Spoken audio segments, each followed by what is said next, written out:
जनवरी 1959 की बात है जब उराल पॉलीटेक्निकल इंस्टीट्यूट के 10 स्टूडेंट्स ने उराल माउंटेन्स में एक स्कीइंग एक्सपीडिशन का प्लान बनाया। ये ग्रुप 2 फीमेल्स और 8 मेल्स पर मुश्तमिल था। ग्रुप का हर मेंबर स्की टूर का तजर्बा रखने वाला एक एक्सपीरियंस ग्रेड 2 हाइकर था। उस रात बर्फानी हवाएं बहुत तेज थी। टेम्परेचर -30 डिग्री सेल्सियस तक गिर चुका था, लेकिन इनके साथ जो कुछ हुआ वो किसी आम स्नो स्टॉर्म से कहीं ज्यादा खौफनाक था। जब वो तयशुदा वक्त पर वापस ना पहुंचे तो इनकी तलाश शुरू हुई। कैंप अंदर से चाकू से कटा हुआ था, जिसका मतलब था कि हाइकर्स किसी शदीद खौफ में मुब्तला थे। आधी रात को कुछ ऐसा हुआ जिसकी वजह से वो लोग कैंप से बाहर निकले। फीमेल मेंबर की जुबान और आंखें गायब थी, जैसे किसी ने जानबूझकर निकाल ली हो। क्या ये कोई सुपरनैचुरल पावर थी, कोई एक्सपेरिमेंटल वेपन्स या फिर कुछ और?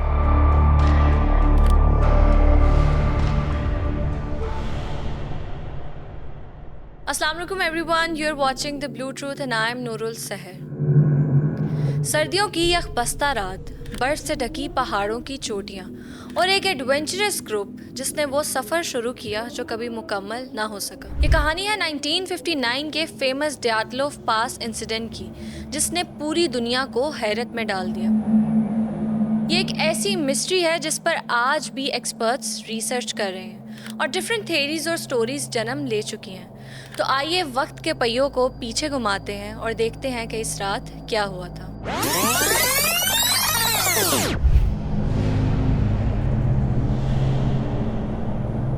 ये जनवरी 1959 की बात है जब उराल पॉलीटेक्निकल इंस्टीट्यूट के 10 स्टूडेंट्स ने उराल माउंटेन्स में एक स्कीइंग एक्सपीडिशन का प्लान बनाया। इस एक्सपीडिशन की क़यादत 23 साला इगोर ड्याटलोव कर रहे थे, जो एक एक्सपीरियंस्ड स्की हाइकर थे।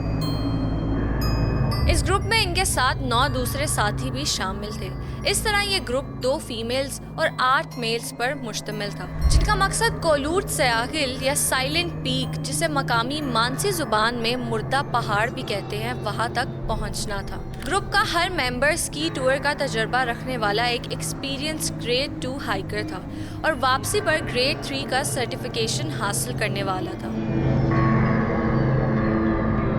ये टीम 23 जनवरी को स्वेटलॉफ सिटी से रवाना हुई, जिस दिन इन्हें रूट बुक मिली। 28 जनवरी को रास्ते में यूरी यूडिन, एक ग्रुप मेंबर, बीमार होने की वजह से एक्सपीडिशन छोड़कर वापस चला गया। किस्मत ने इसे एक नया मौका दिया था, क्योंकि वही वाहिद शख्स था जो इस इंसिडेंट से जिंदा बच सका। बाकी 9 अफराद ने सफर जारी रखा और वो नहीं जानते थे कि ये इनकी जिंदगी का आखिरी सफर होगा।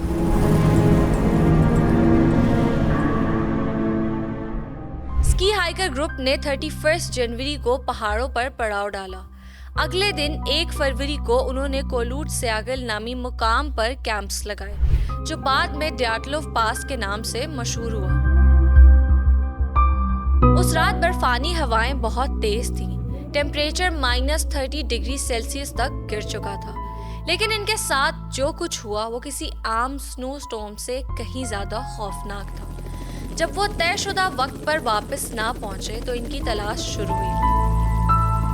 26 फरवरी को एक रेस्क्यू टीम ने इनके कैंप्स तलाश किए, लेकिन जो मंजर इनके सामने आया वो किसी हॉरर स्टोरी से कम न था। कैंप अंदर से चाकू से कटा हुआ था, जिसका मतलब था कि हाइकर्स किसी शदीद खौफ में मुब्तला थे और कैंप से बाहर निकलने के लिए उन्होंने ट्रेडिशनल वे की बजाय चाकू से कैंप को काट कर रास्ता बनाया। डेड बॉडीज इनके कैंप से कुछ ही डिस्टेंस पर मिली। कुछ बर्फ में दबी हुई थी, जबकि कुछ दरख्तों के करीब मौजूद थी। इस मकाम से हाइकर्स की डायरीज और फिल्म्स दरियाफ्त हुई, जिससे तस्दीक हुई कि इस टीम ने डेड माउंटेन नामी मकाम पर कैंप लगाया था। लेकिन आधी रात को कुछ ऐसा हुआ जिसकी वजह से वो लोग कैंप से बाहर निकले और उराल माउंटेन के चारों तरफ भागने लगे। शदीद सर्दी और बर्फ के बावजूद इनकी बॉडीज प्रॉपर्ली ड्रेस्ड नहीं थी। 2 हाइकर्स की स्कल्स टूटी हुई थी, जबकि कुछ की रिब्स बुरी तरह टूटी हुई थी। मगर हैरत अंगेज बात ये थी कि इनकी बॉडीज पर कोई बाहर से चोट के निशानात नहीं थे। ऐसा लगता था जैसे कोई ताकतवर इंटरनल ब्लास्ट हुआ। उस ग्रुप के एक फीमेल मेंबर की जुबान और आंखें गायब थी, जैसे किसी ने जानबूझकर निकाल ली हो। कुछ कपड़ों पर रेडिएशन के ट्रेसेस मिले जो इस इंसिडेंट को मजीद मिस्टीरियस बना रहे थे। इनमें से 6 लोगों की मौत हाइपोथर्मिया की वजह से हुई, जबकि बाकी 3 की डेथ शदीद जिस्मानी नुकसान के बाइस हुई। ये तमाम एविडेंसेस एक ऐसी कहानी सुना रहे थे जो अकल से बालातर थी। तो क्या ये कोई सुपर नेचुरल पावर थी, कोई एक्सपेरिमेंटल वेपन्स, या फिर कुछ और?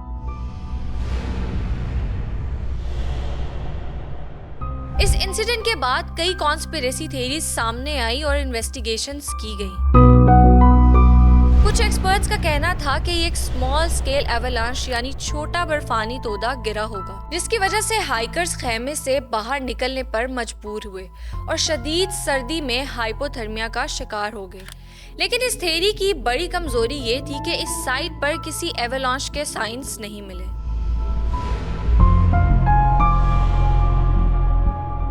एक और थ्योरी ये थी कि इस एरिया में सीक्रेट मिलिट्री एक्सपेरिमेंट्स हो रहे थे। कुछ रिपोर्ट्स के मुताबिक इस रात कुछ ब्राइट लाइट्स को आसमान में देखा गया था, जिससे यह डाउट पैदा हुआ कि रूसी फौज किसी सीक्रेट वेपन का ट्रायल कर रही थी, जो एक्सीडेंटली इन हाइकर्स पर असरअंदाज हो गया।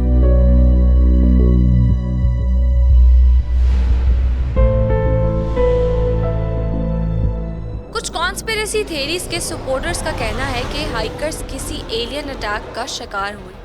कुछ एविडेंस जैसे कि रेडिएशन ट्रेसेस और ब्राइट लाइट्स का देखा जाना इस थ्योरी को रीइंफोर्स करते हैं, लेकिन इसका कोई कंक्रीट प्रूफ नहीं मिला। एक और नजरिया ये था कि मकामी मानसी कबीला नाराज हो गया था और उन्होंने इन हाइकर्स पर अटैक किया, लेकिन डेड बॉडीज पर किसी इंसानी हमले के निशानात ना होने की वजह से ये थ्योरी रिजेक्ट कर दी गई। साइंटिस्ट का मानना है कि तेज हवाएं बाज़ औक़ात ऐसी इंफ्रारेड साउंड वेव्स पैदा करती हैं जो किसी इंसान में शदीद घबराहट और खौफ का बाइस बन जाती हैं। पॉसिबल है कि यही वेव्स हाइकर्स में खौफ और उलझन पैदा करने का रीजन बनी हो और उन्होंने घबराहट में अपने खेमे छोड़ दिए हों।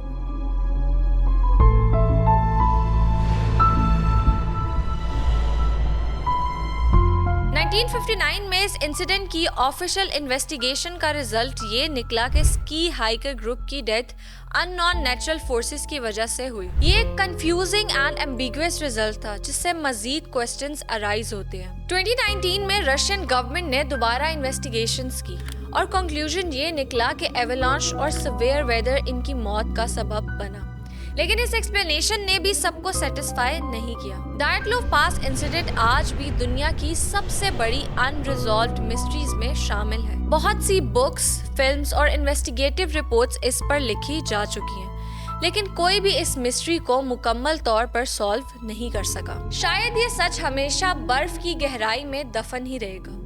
उम्मीद है आज की कहानी आपको अच्छी लगी होगी। कमेंट्स में अपना फीडबैक जरूर दें। वीडियो को लाइक करें, शेयर करें और हमारे चैनल को सब्सक्राइब करें। And for more mystery stories keep watching the blue diaries.